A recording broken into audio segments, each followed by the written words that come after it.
The red block appeared on Mara Vance's phone while she was pinning her sister's veil. No show. Shift abandoned. For a second, she thought the scheduling app had opened an old incident. Then she saw today's date, her name, and a shift beginning at 5 a.m. at Halcyon Fine Art Logistics. She was 200 miles away in a hotel suite that smelled of hairspray, coffee, and the white roses waiting downstairs. Celeste had approved this leave 6 weeks ago. A second notification slid across the screen. It came from the operations group chat. Celeste Rourke. Mara has abandoned her assigned shift during the bellwether move. Root all questions through me. Mara still had a pearl-tipped pin between her teeth. In the mirror, her sister watched her go still. What did she do? Elise asked. That was the question. Not what had happened. What Celeste had done. Mara took the pin from her mouth. She put me on the schedule. Today? At 5 this morning. It's almost 8. I know. Elise turned carefully so the loose veil wouldn't pull. Her makeup was half finished, one eye lined in charcoal and the other bare. You showed me the leave request. It said approved. It was approved. Around them, 2 women from Elise's veterinary practice stopped pretending not to listen. Someone quietly closed the door to the bedroom, shutting out the music and conversation from the adjoining suite. Mara opened the app again. For 6 weeks, Saturday and Sunday had been shaded blue beneath her name. Approved leave. She had checked it before leaving Halcyon on Friday. Now Saturday was a hard red rectangle. Bellwether Museum. Glass collection transfer. Lead coordinator, Mara Vance. A small gray line at the bottom said, schedule updated at 5:17 a.m. The shift had started 17 minutes before Celeste assigned it to her. Mara took a screenshot. Call her, Elise said. I'm going to. On speaker. No. Mara. Today is not becoming a conference call with my manager. Elise studied her in the mirror, one finished eye sharp enough for both of them. It became that when your manager called you a deserter before breakfast. Mara stepped into the bathroom and closed the door. Her pale blue maid-of-honor dress brushed the edge of the tub. She hated how dressed-up clothes made every practical movement feel like a mistake. Celeste answered on the first ring. Behind her voice came the reverse alarm of a truck and the hollow metallic crash of dock plates. Where are you? Mara looked at the folded hotel towel beneath her hand. At my sister's wedding, on approved leave. You are lead on Bellwether. No, I'm not. Theo is. Theo became unavailable. When? A pause. Last night. Then why was I added at 5:17 this morning? The schedule was finalized before that. The app syncs late. It didn't. Halcyon's scheduling app could be clumsy, but it pushed changes instantly. Celeste knew that because she had once called Mara at midnight after receiving an alert about a 2-minute adjustment to a customs handoff. Mara said, "You approved my leave. I approved it based on coverage. Coverage fell through. So you canceled my leave after the shift began and marked me absent? I need you to watch your wording." Mara heard Celeste turn away from someone and lower her voice. We have 12 bellwether crates on the dock. Number 8 is a suspended glass assembly with a live shock monitor. The museum courier is here. The climate truck is burning its window, and I have 3 handlers who have never worked that rigging system. I don't have time for an argument about phrasing. The details hit Mara where Celeste intended them to. She pictured the bellwether load exactly. Foam-isolated travel frames, vibration sensors, corner-mounted tilt indicators, each crate acclimated before the seals were broken. Number 8 held an elaborate chandelier-like sculpture whose glass branches could crack from an eager forklift operator braking too hard. "Where's Theo?" Mara asked. He called out. "Did he speak to dispatch?" "This is what you do when you're cornered," Celeste said. "You start interrogating the process instead of solving the problem." Mara gripped the counter. It was almost funny. Celeste had praised that exact habit in Mara's last performance review. Relentless process, discipline under pressure. "What do you want me to do from here?" "Come back." The bathroom seemed to shrink. Celeste continued, warmer now. If you get on the road in 20 minutes, we can stabilize the move. I can keep this from becoming formal. You announced to the department that I abandoned my shift. I had to explain the gap. You created the gap. Another pause, this one colder. You can decide whether you want to be right or employed. Someone knocked gently. Elise. Mara stared at the brass hook on the bathroom door. Her travel clothes hung there beneath a clear, dry cleaning sleeve. She had planned to change after the reception and drive home Sunday morning. If she left now, she could reach Halcyon before 11. She could put on a vest, clip her red grease pencil into the inside pocket, and take control of the bellwether unloading before the crates reached acclimation. Her body had already started arranging it. 20 minutes, Celeste said. After that, I send the incident to HR. Mara ended the call. Elise came in without waiting. Well? She wants me back. Of course she does.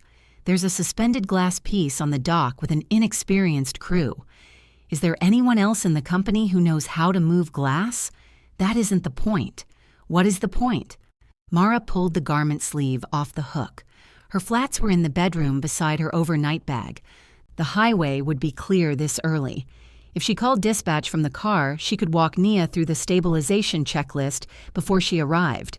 Elise took the sleeve from her. Mara, give me that. Ask me what I did this morning. Mara closed her eyes. You got married?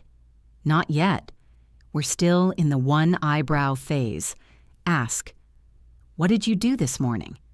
I got up at 5:45 and checked the parking lot because I thought you might have left. Mara opened her eyes. Elise held the clothes against her chest. I knew there was no emergency. I knew your leave was approved, and I still checked. That's not fair.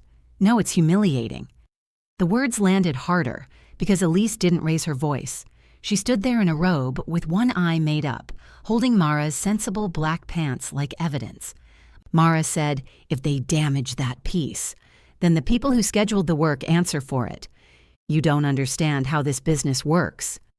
I understand how you work. Someone puts a fragile thing in front of you, and suddenly anything they do to you becomes necessary.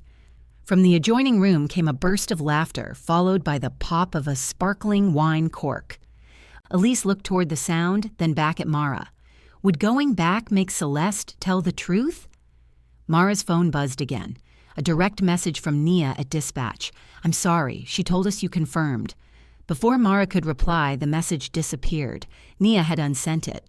Mara took her clothes from Elise and hung them back on the hook. No, she said. Going back would make her right. Elise's finished eyes shone. Then put my veil on straight. Mara returned to the mirror and found the pearl-tipped pin on the counter. Her fingers were steadier than she felt. She adjusted the veil, eased the pin through the comb, and secured it without snagging Elise's hair. Too tight? It's good. You always say that. I'll complain if it starts pulling. That would be growth. Elise laughed once, unexpectedly, and the room began breathing again. Mara turned off work notifications. Before she locked the phone, she emailed the screenshot to her personal account. Then she slipped the phone into the zippered pocket of her bag and walked downstairs beside her sister. She made it through the ceremony without checking. She held the bouquet while Elise exchanged vows in a converted mill where the old brick walls still carried pale watermarks from the river. Light came through the tall windows and caught on the veil Mara had pinned. During the reading, her mind tried to calculate the bellwether truck's remaining climate window. She pressed her thumbnail into the ribbon around the bouquet until the calculation stopped. At the reception, Elise's new wife, Dana, handed Mara a glass of champagne. You stayed, Dana said. Mara looked at her. Dana's expression changed. That came out wrong. No, it didn't. I'm glad you're here. So am I. That was almost true by then. They ate mushroom risotto and overcooked green beans. Mara gave a toast about Elise's talent for diagnosing distress in creatures who could not explain what hurt, and Elise looked down at her plate in a way that told Mara the sentence had gone somewhere beyond the joke. Later, Mara danced badly enough to make Dana's colleagues cheer. At 10:30, she finally checked her phone in the restroom. 27 notifications waited. The group chat had moved from alarm to logistics. Bellwether's dock window had been missed by 90 minutes. Overtime was authorized. One subcontracted handler had been removed after trying to roll crate 8 over a threshold without a bridge plate. Celeste had taken over as floor lead and gotten the collection inside without damage. That was the worst part. Celeste was good. Mara had seen her stand in a flooded warehouse with water creeping under the storage racks and direct 40 people without once losing the map in her head. She could read a client's fear before the client expressed it. She remembered which donors hated visible tape on crate exteriors and which curators needed silence while reviewing condition photographs. When Celeste cut corners, she did it with enough competence that the corner often stayed standing. At 6:42 p.m., she had posted a final update: collection secured. Despite the staffing failure, the team protected the client. The staffing failure had become Mara. There were private messages, too. One from Theo at 9:14 that morning. What the hell is going on? A second followed 30 minutes later. Celeste says not to discuss staffing until Monday. Call me when you're back. Mara typed. Did you call out? She watched the message change from sent to delivered. No answer came. On Sunday morning, she drove home with the wedding flowers buckled into the passenger seat in a glass jar Elise had borrowed from the hotel kitchen. White rose petals trembled whenever the car crossed rough pavement. Mara listened twice to the voicemail Celeste had left after midnight. Mara, this is now an HR issue. Do not contact Bellwether personnel or members of the handling crew regarding the incident. Report to my office at 8 Monday morning. She saved the voicemail, then hated herself for feeling sneaky. Halcyon occupied a low-gray warehouse in an industrial park behind the airport. On Monday, the employee lot smelled of wet asphalt and jet fuel. Mara arrived at 7:42 carrying her vest, her red pencil, and the pocket notebook she used for live moves. Her badge flashed green at the side entrance. Inside, conversations altered as she passed. Not stopped exactly. They thinned. A pair of handlers were checking foam blocks for compression damage. One of them, Luis, looked up, opened his mouth, then became intensely interested in a caliper. Nia sat behind dispatch glass with a headset over one ear. When she saw Mara, her hand moved toward the intercom button. Celeste appeared behind her and touched 2 fingers to the desk. Nia's hand dropped. Celeste came into the corridor. Her dark hair was pulled into the same low knot she wore for difficult client days. There were purple hollows beneath her eyes. HR is already here, she said. You told me to report to your office. The location changed. Did Theo call out? Celeste's face barely moved. You were instructed not to investigate. I asked you a question. And I'm telling you that every conversation you have right now risks looking like retaliation against witnesses. For one instant, Mara almost admired it. Celeste had taken Mara's best instinct to verify and recast it as misconduct. She led Mara past the operations floor. Crate 8 stood inside the acclimation zone beneath a fitted cover, its shock monitor showing green. The numbered tamper seal hung intact from the locking bar. Mara automatically reached for her red pencil. Celeste noticed. You won't need that. The conference room door was open. Lenora Pike from HR sat at the table beside a yellow legal pad and a sealed bottle of water. In front of the empty chair opposite her lay 3 printed pages. The first was titled Corrective Action Recommendation. The second was Mara's altered schedule. The third carried the Bellwether Museum letterhead. Mara stopped at the threshold. Lenora folded her hands. Come in, Mara. This is a preliminary meeting regarding deliberate shift abandonment, client exposure, and your fitness to remain assigned to insured collections. Celeste took the chair beside her. Mara sat alone across the table and placed her pocket notebook in front of her. The red pencil rolled once, then settled against its spine. The leave approval was gone from the printed schedule. In its place, under Mara's name, someone had typed, Coverage conditional. Employee advised. Mara looked at the neat black words, then at Celeste. Celeste met her eyes with the exhausted patience of a manager who had spent an entire weekend repairing someone else's mistake. Mara read the sentence again. "Employee advised when?" she asked. Lenora glanced at Celeste. "You'll have an opportunity to respond to all the information." "I'm responding to that information. When was I advised?" Celeste rested one hand over the other. "We discussed your responsibility to remain available if coverage changed. At the meeting where you approved my leave, we discussed it more than once. Name one." "Mara," Lenora said, "this is preliminary fact-finding. Then facts would be useful." Lenora's expression tightened, but not entirely against her. She turned the altered schedule around. "Do you dispute that this was your assignment?" "Yes." "Do you dispute that you didn't report?" "I can't fail to report for a shift that was assigned 17 minutes after it began." Celeste leaned back. "There it is again." "What?" "The implication that a display timestamp tells you when an operational decision was made. The app doesn't display decision time, it displays edit time, which can lag during synchronization." Mara looked at Lenora. "It doesn't."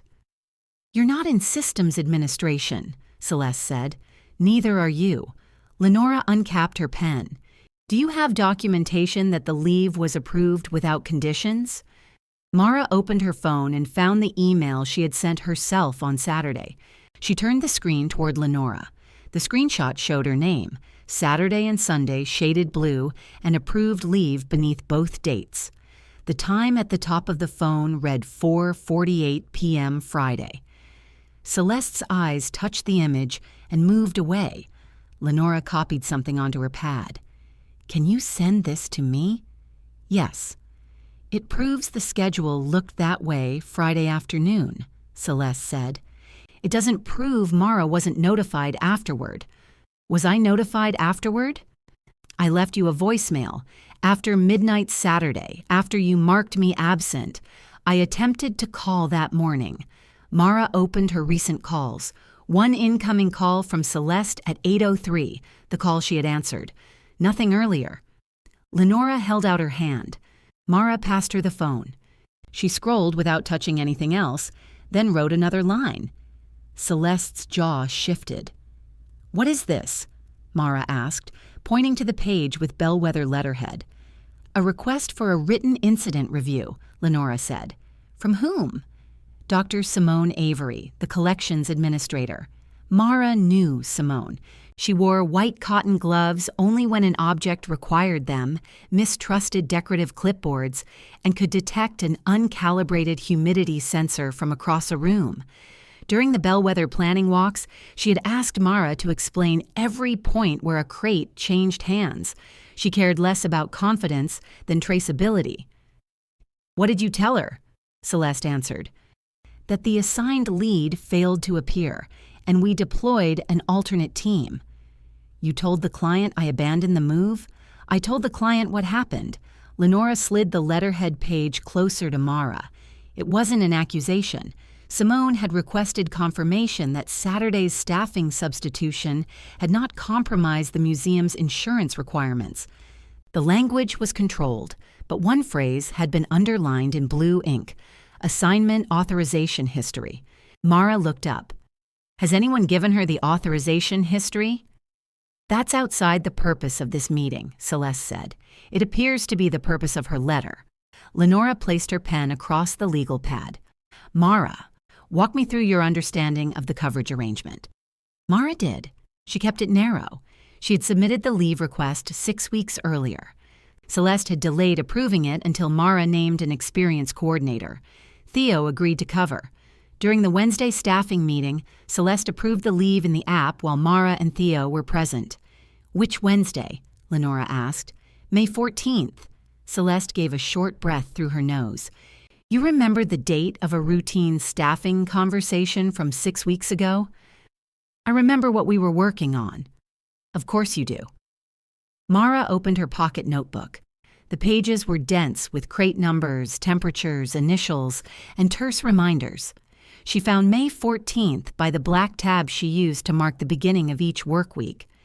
In red, beneath a series of seal numbers, she had written, E-Weekend, Theo cover, CR approved. Celeste tilted her head. You wrote yourself a note. Yes.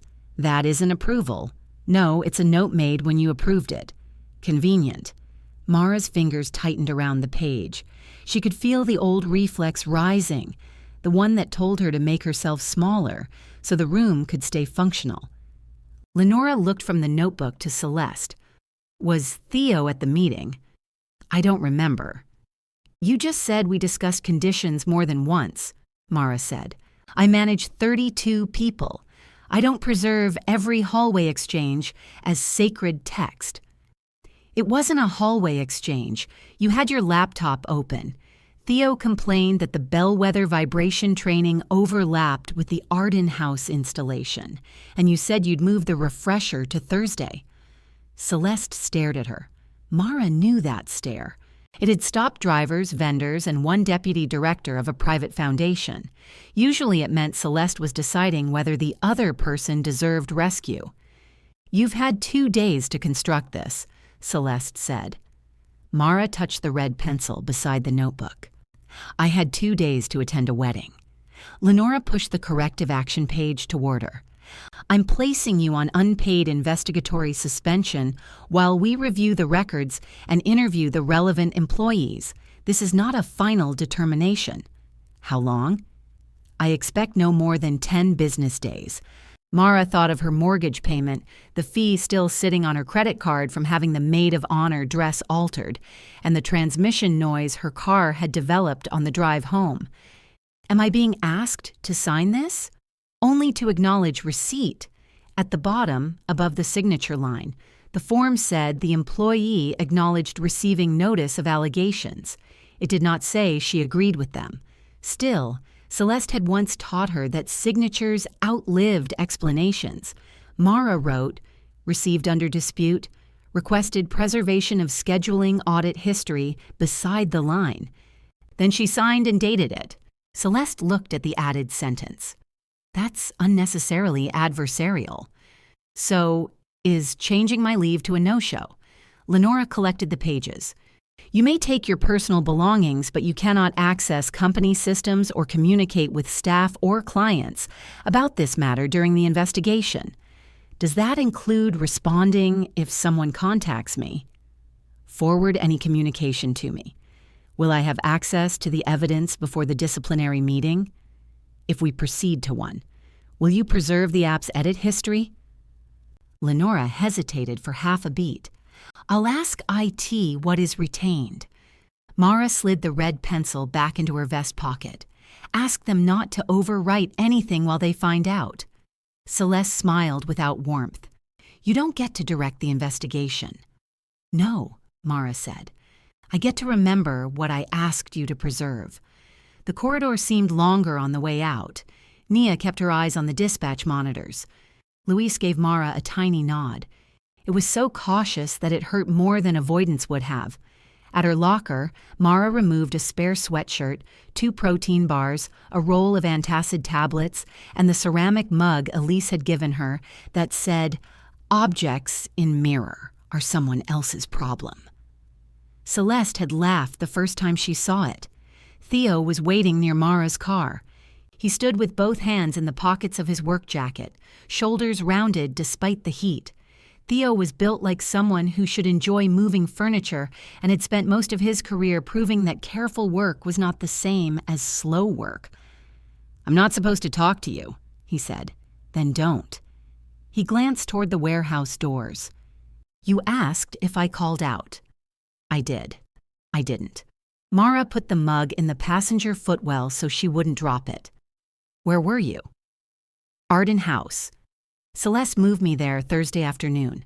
4-room installation, private gallery, full-day billing. Did she say who was covering bellwether? She said she'd handle staffing. And Friday? She told me your weekend was covered. By whom? She didn't say. Mara leaned against the car. You were in the room when she approved my leave. Theo looked at the pavement. Theo. I remember the conversation. That isn't what I asked. A baggage jet climbed behind the warehouses, loud enough to erase whatever he said first. He waited for it to pass. Yes, I saw her approve it. The knot beneath Mara's ribs loosened by one turn. Will you tell Lenora? If she asks me directly. And if Celeste is sitting there? His eyes came up. There was irritation in them now, which was easier for both of them than fear. I said I'll tell the truth. You said if she asks the right question. I'm up for crew supervisor. So? So you already have the senior title. You know what this place pays at my level. Mara did know. She also knew Theo had turned down travel work for years because he cared for his father after a stroke. His father now lived in an assisted living apartment near Theo's home, and the monthly bill had recently increased. Mara wished she didn't know that. Context made anger harder to enjoy. I'm not asking you to save me, she said. It feels like you're asking me to choose who gets to hurt me. Mara opened her car door. That's because Celeste already made it a choice. Theo winced. She regretted it before she sat down, but she didn't take it back. At home, the quiet sounded expensive. Mara lived in a narrow brick townhouse she had refinanced after her divorce. She had bought out her former husband's share because moving felt like one more loss she couldn't organize. 4 years later, the second bedroom still held labeled storage boxes, an ironing board, and 37 pocket notebooks in a plastic tote beneath the window. She changed out of her work clothes and lined the contents of the current notebook across the dining table. The approved leave screenshot was useful. Theo's memory was useful if he decided to own it. Neither explained why Celeste had assigned her after the shift began. Mara found May 14th. The page began with a condition inspection at Bellwether's off-site storage facility. 4 outgoing crates had received new numbered seals after Simone rejected a batch with weak locking wires. Mara had written each replacement in red. BWM-44731, BWM-44732, BWM-44735. Beside the last number was a time, 2:16 p.m. Below it, E-Weekend, Theo cover, CR approved. Mara remembered sitting at the planning table with the open seal kit between them. Theo had been cleaning adhesive from a temperature logger. Celeste had approved the leave, then immediately asked Mara whether seal 44735 had been witnessed by museum staff. Mara had pulled up the digital condition report and shown her Simone's counter-signature. The report would carry the timestamp. It could prove the 3 of them were together when Mara made the note. It couldn't prove what Celeste clicked on her screen. Her phone rang. Elise. How unemployed are you? Elise asked. Suspended. Paid? No. That seems like a very unemployed kind of suspension. Mara sat on the floor beside the tote of notebooks. They're investigating.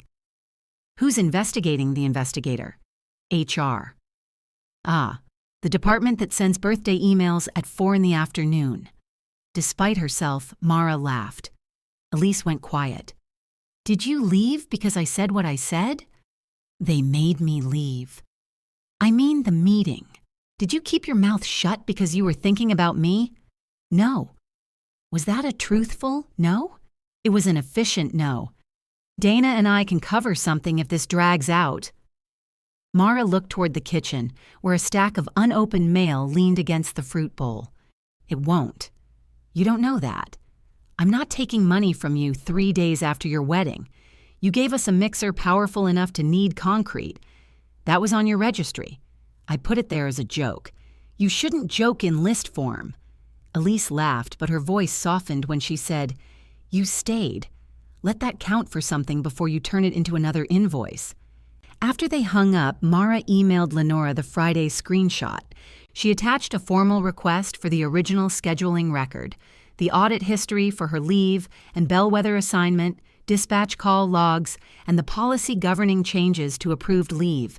She copied her personal address, then she added one sentence.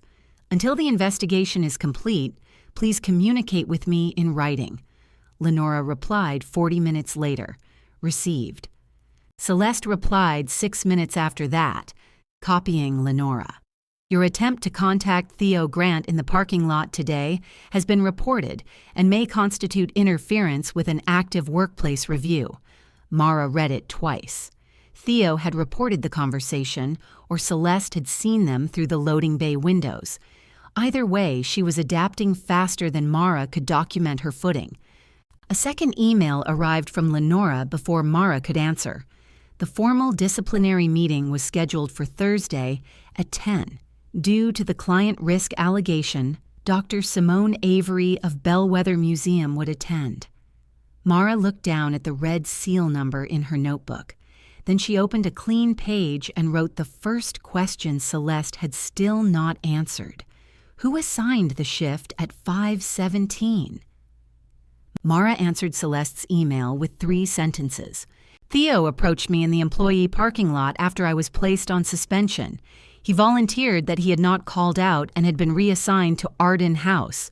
I will comply with HR's instruction not to contact staff. She copied Lenora, closed the laptop, and immediately wanted to reopen it. Celeste had always won the hour after a crisis. She filled empty space with instructions, summaries, and confident language until her version became the floor everyone else had to stand on. Mara's habit was to wait until she had checked every seal. Waiting now felt like consenting. She carried the tote of old notebooks downstairs and spread 6 weeks of them across the dining table. She found the date she had submitted her leave request, the date Celeste had asked for a coverage name, and the Friday when Theo agreed. She found a note about moving the Bellwether refresher to Thursday, just as she had told Lenora. None of it was dramatic. That helped. Mara built a chronology on yellow index cards. She wrote only what she could attach to something outside her memory. Approval displayed with the Friday screenshot. Assignment added with the app's 517 update line. First call with her phone log showing 8:03. Group announcement with the message posted at 8:06. She left blank cards wherever Celeste's explanation required an event nobody else had seen. By late afternoon, 8 blank cards lay between Friday evening and Saturday morning. An email from Lenora arrived with the leave policy attached. Approved leave could be rescinded for urgent and unforeseeable operational need, but the employee had to receive direct notice and acknowledge the change. There was no language making leave conditional on a substitute remaining available. Mara printed the page and placed it beneath the card for Friday night. A second attachment contained the investigation summary. Celeste's account had changed. Theo had not called out. According to the new version, he had become unavailable because Arden House required his specialized mounting experience. Mara had always been designated Bellwether's backup coordinator, and Celeste had tried to activate that designation through the scheduling app Friday evening. A synchronization fault delayed the visible update. When Mara failed to acknowledge it, Celeste had assumed she was traveling and would check the app before the shift. Mara read the paragraph until the words lost their shape. Celeste was no longer defending the first story. She was replacing it with one that absorbed Theo's truth. The summary included a sentence Mara had supposedly spoken during the May 14th staffing meeting. "If anything changes, put me back on Bellwether." She had said something close to that, but about the Thursday vibration refresher. If the training schedule changed, she wanted to be put back on the session because she needed her certification current. Celeste had taken a real sentence and moved it 6 inches across the table until it meant something else. That was harder to fight than a clean lie. Mara added another card. Backup claim first appears Monday. At 6, someone knocked. Elise stood outside with a paper bag of takeout and Dana behind her carrying a bottle of wine. "You drove 200 miles 3 days after your wedding?" Mara asked. "Dana drove," Elise said. "I criticized regional signage." "The whole way," Dana confirmed. "You should be on your trip." "We leave Friday. Apparently airlines continue operating even when your sister has a workplace emergency." "It isn't an emergency." Elise looked past her at the dining table. "It appears you're preparing to invade a small country." Dana lifted the bag. "We brought noodles." They ate around the index cards. Elise kept trying to move a blank one out from under her plate and finally asked why Mara had not written anything on it. Because Celeste says, she notified me Friday night and there's no call, email, or message. What does she say she used? The scheduling app. The same app that says it updated at 5:17 Saturday morning? She says it synced late. Dana, who managed inventory for a surgical supply distributor, put down her fork. How late? Possibly 12 hours. That would make it a decorative app. Mara almost smiled. Elise pointed her chopsticks at the policy. It says you had to acknowledge the change. I know. So she loses. That isn't how these meetings work. How do they work? They decide whether the company can live with the person who caused the problem. And Celeste makes them money. Yes. The word settled over the table. Mara told them about the Arden House installation. It was a 4-room private collection with premium weekend billing, the kind of job Halcyon needed because museum contracts carried prestige, but thinner margins. Celeste had probably believed she could move Theo, cover Bellwether with a less expensive crew, and remain available herself if anything went wrong. Then something had gone wrong before dawn. The subcontractor lacked vibration control training. Celeste needed a qualified name on the schedule before Bellwether asked why the designated lead was absent. She used yours, Dana said. I think so. You think so? I can prove when it appeared. I can't prove why she put it there. Elise folded the top of the takeout bag into a crisp line. You always do that. What? Give the person hurting you a better defense than they gave themselves? Mara got up to clear the plates. Elise caught her wrist. I'm not criticizing you. It has that shape. I'm saying she counts on it. Mara pulled free more sharply than she meant to. A plastic sauce cup tipped, leaving a dark circle on the table beside the card labeled First Call. Dana reached for a napkin. Mara stopped her. I've got it. She wiped the stain until the wood squeaked. Elise's voice softened. Did something like this happen before? Mara kept wiping. The previous winter, Celeste had pulled Luis from a routine packing job and sent him to help load a bronze sculpture because a donor wanted the truck gone before a gala. Luis had missed the safety briefing. When the loading cradle shifted, nobody was injured and the bronze took only a shallow scrape along its base. Celeste told Mara that documenting the reassignment would expose Luis as unqualified and cost him his place on the crew. Mara accepted a written warning for failing to brief him. Luis stayed. Celeste met her quarterly target. The warning remained in Mara's file. It wasn't like this, Mara said. Elise released a tired laugh. That sounded exactly like this. After they left, Mara returned the old warning to the folder where she kept her employment records. She had treated it as proof that she could absorb a blow without changing shape. On paper, it looked like practice. The next morning, Lenora sent 3 documents Mara had requested. The first was a PDF of the current Bellwether schedule.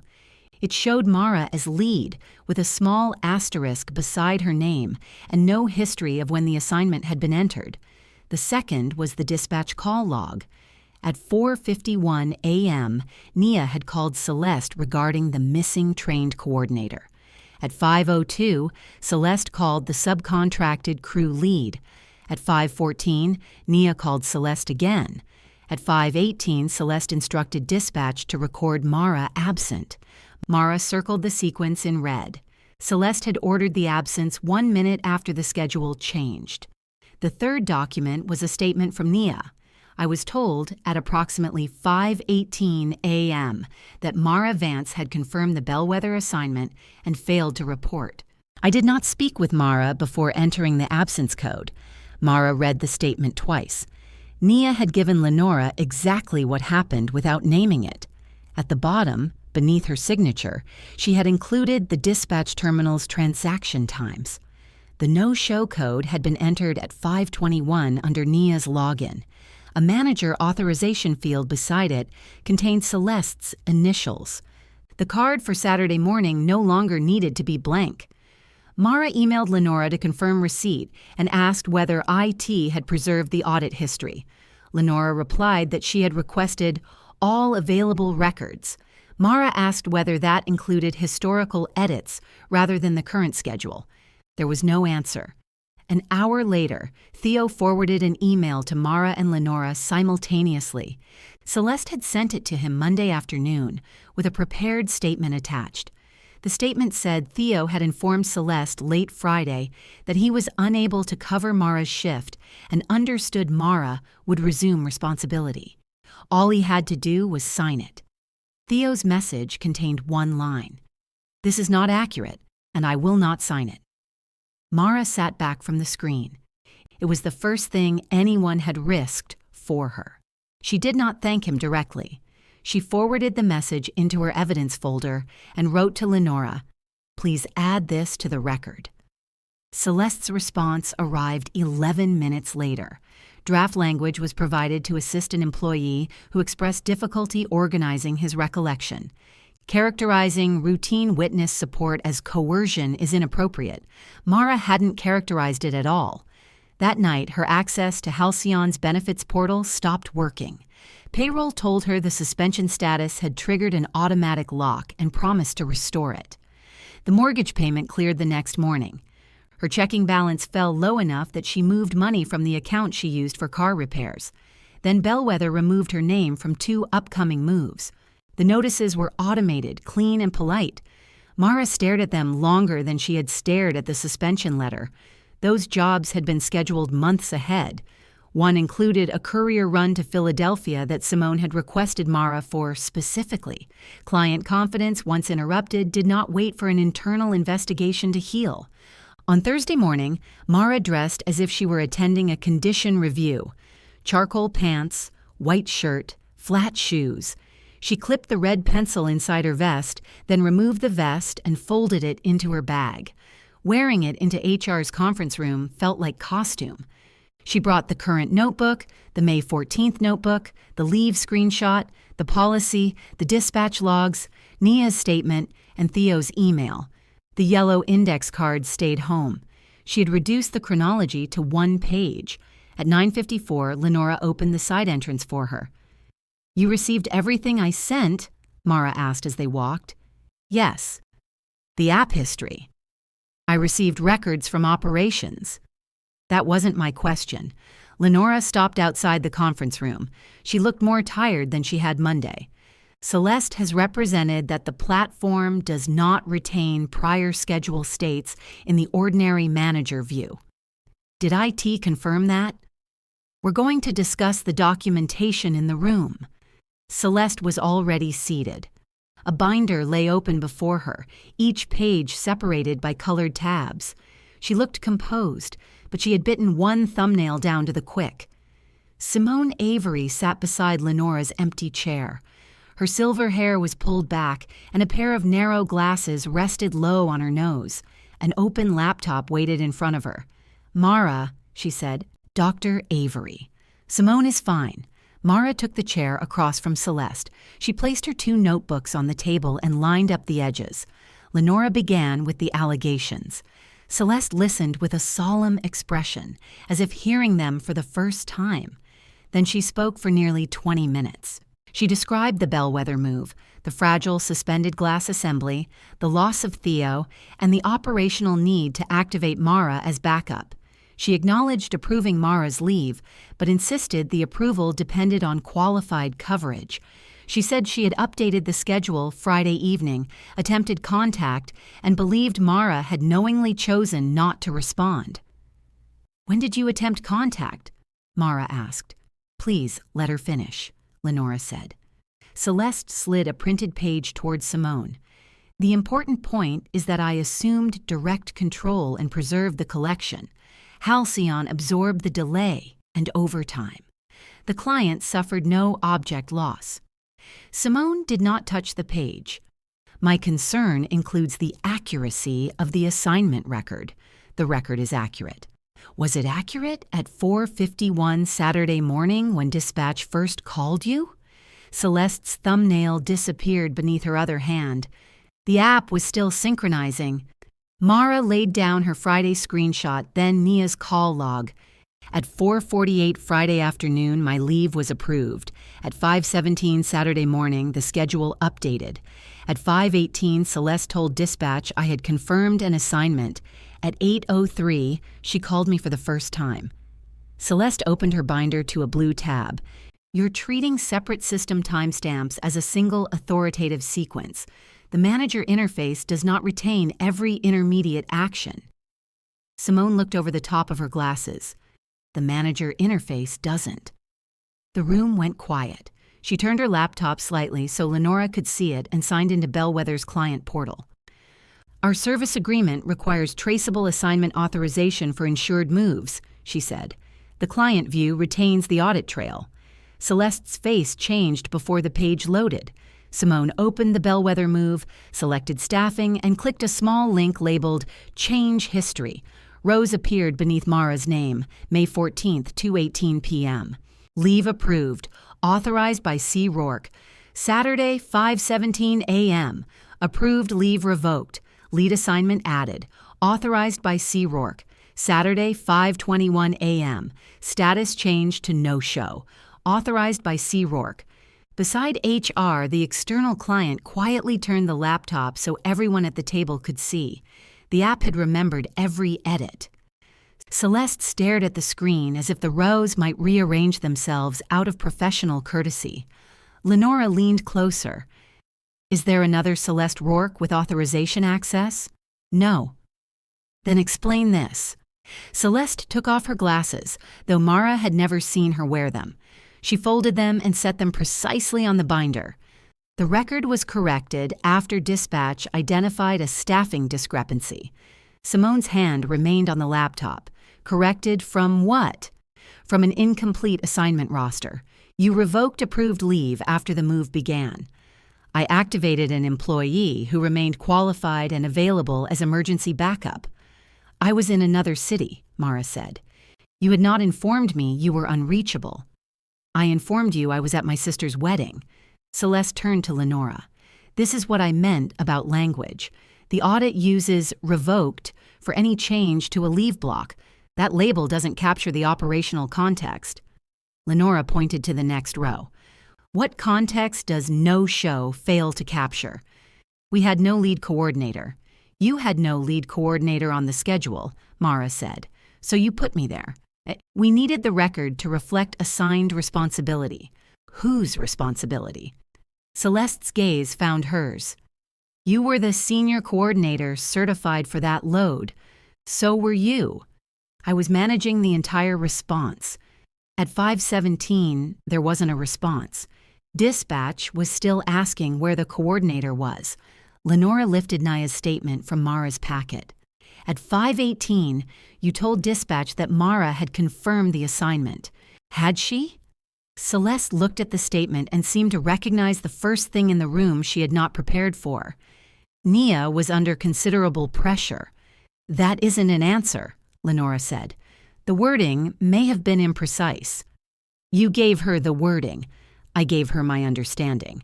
Mara pulled Theo's forwarded email from the packet and placed it beside Nia's statement. And this? Celeste did not touch it. Lenora read Theo's refusal again, then flipped to the prepared statement Celeste had asked him to sign. You knew Theo had been reassigned to Arden House. Why did you initially tell us he called out? I was speaking generally about his unavailability. You told Mara he called out, Lenora said. I had been on the dock since before dawn. We were trying to prevent damage to an irreplaceable collection. Simone's voice stayed quiet. The collection's value does not make inaccurate records less important. I protected your collection. You also sent my office a roster stating that Mara was the assigned coordinator at the beginning of the move, because she was the responsible backup. After you created that assignment, Celeste's mouth tightened.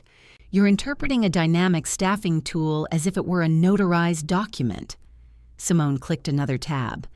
Halcyon sold us that tool as part of its traceability package. The sentence left Celeste with nowhere useful to look. Mara opened the May 14th notebook.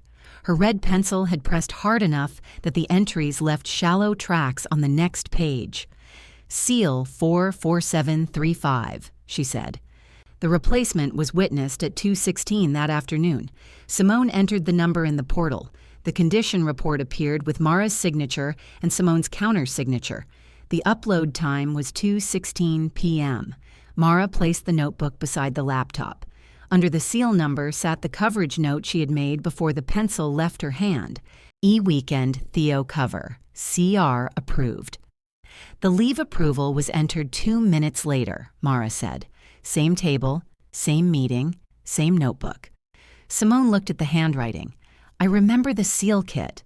Theo was removing adhesive from one of our loggers. Celeste gave a dry laugh.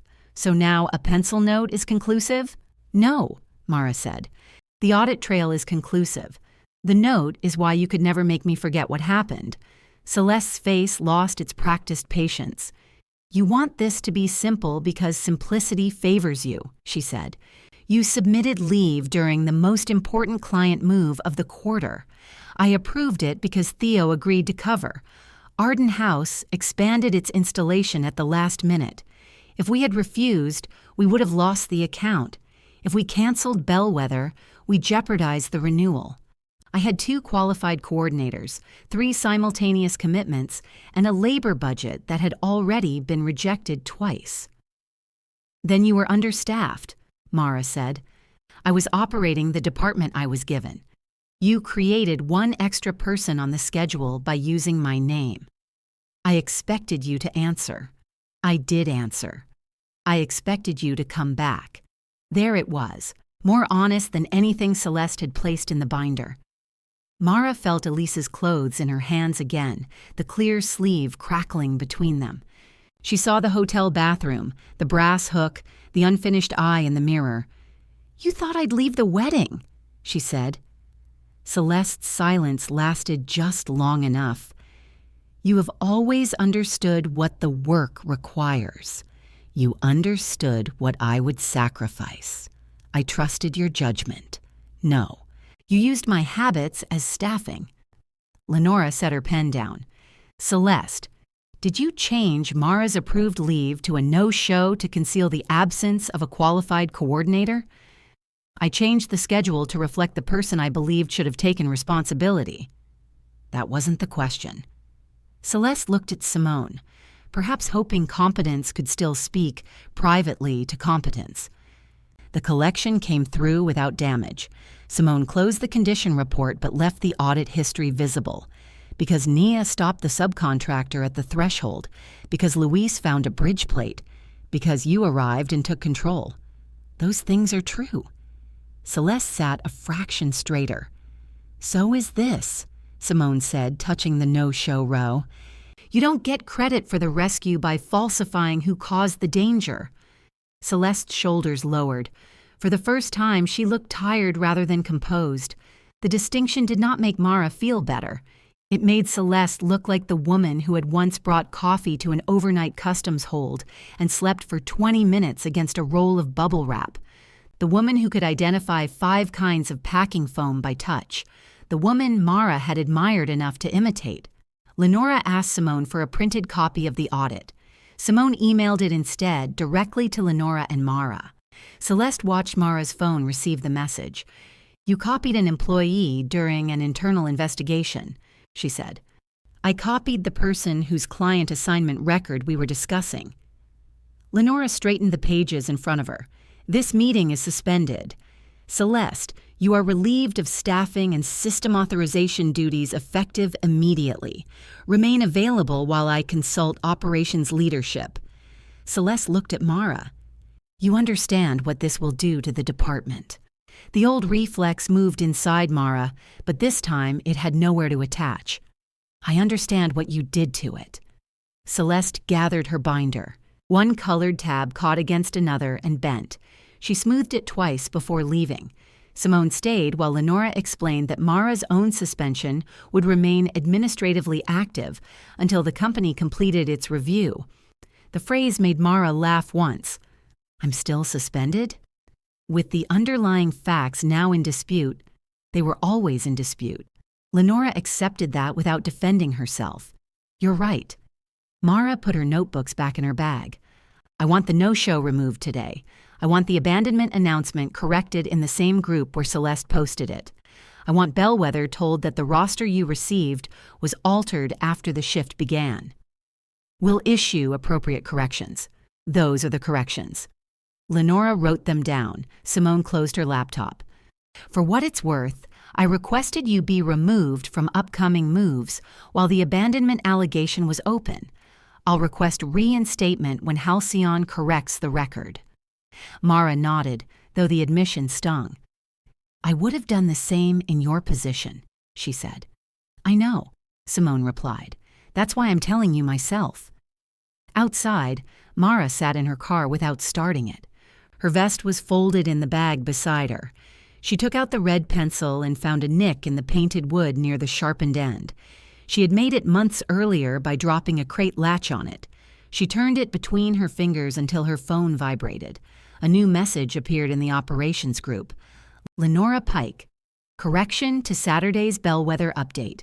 Mara Vance was on approved leave and was added to the Bellwether schedule after the shift began.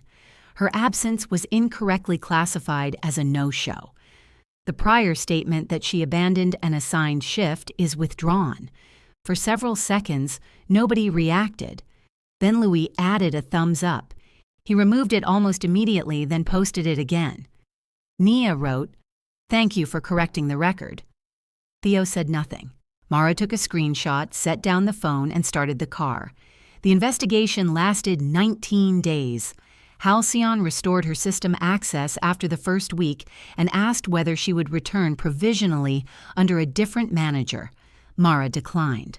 Returning before the findings were written would turn the correction into a favor. She lived carefully instead.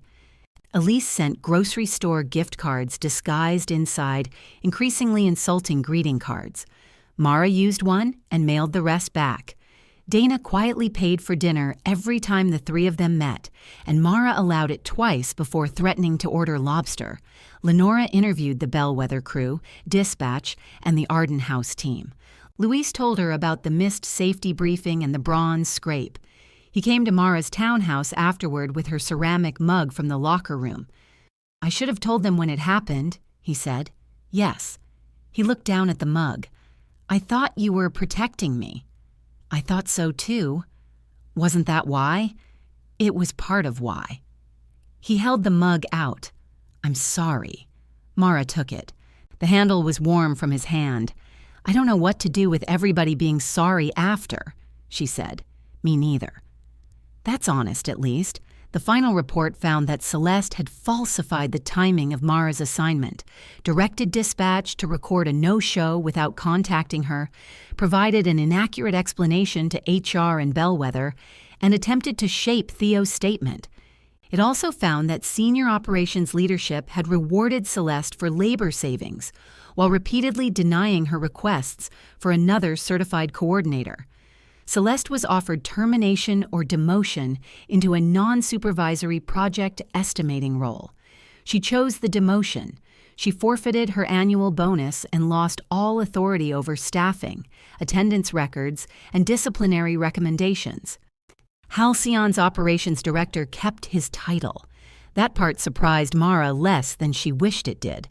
His next labor request, however, included 2 additional certified coordinators and carried Lenora's written warning that current staffing posed a client compliance risk.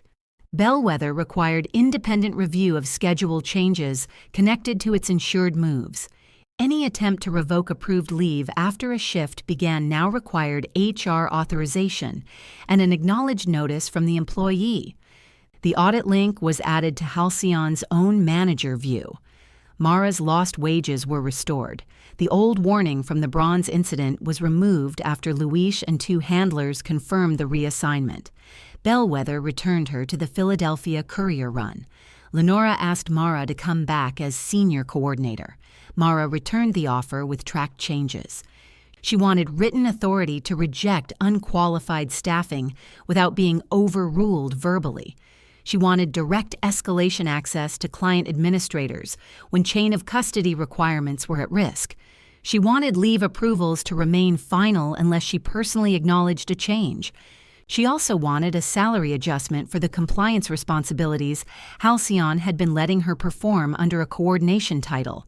The operations director approved the first 3 and rejected the salary. Mara declined. He approved half the increase. She declined again. On the 4th day, he approved the full amount and changed her title to Lead Collections Operations Coordinator. It was less grand than what Celeste had once implied Mara could become if she stayed helpful. It came with actual boundaries.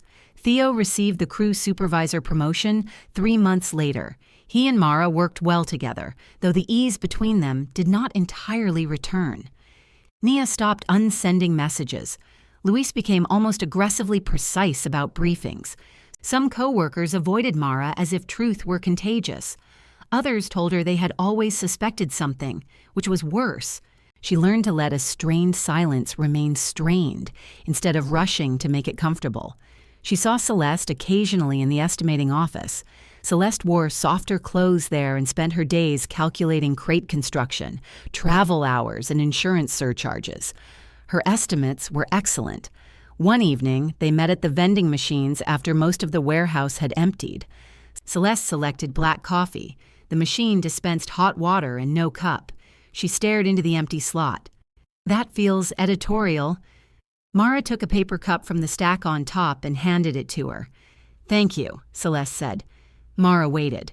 Celeste set the cup beneath the nozzle and paid again. "I did ask for more staff." "I know. They told me the numbers didn't support it." "So you made the numbers work? For years? With people?" Celeste watched the coffee rise. "You made it easy." Mara could have taken that as blame. Once she would have. "I did," she said. Celeste lifted the cup. "I am sorry about the wedding." "Are you sorry I stayed?" Celeste looked at her, then down at the coffee. "That's what I thought," Mara said. She left without waiting for an answer. In October, Bellwether scheduled the final transfer of the glass collection. The morning was cool enough that the loading dock breath showed white around the handlers. Mara checked the truck's climate printout, confirmed the bridge plates, and watched Theo test the lift gate before the first crate moved.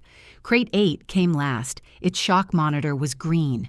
Mara read the tamper seal number aloud while Nia repeated it through the dispatch headset. Simone matched it to the digital manifest. Mara drew a clean red line beside the number in her pocket notebook. "Seal verified," she said.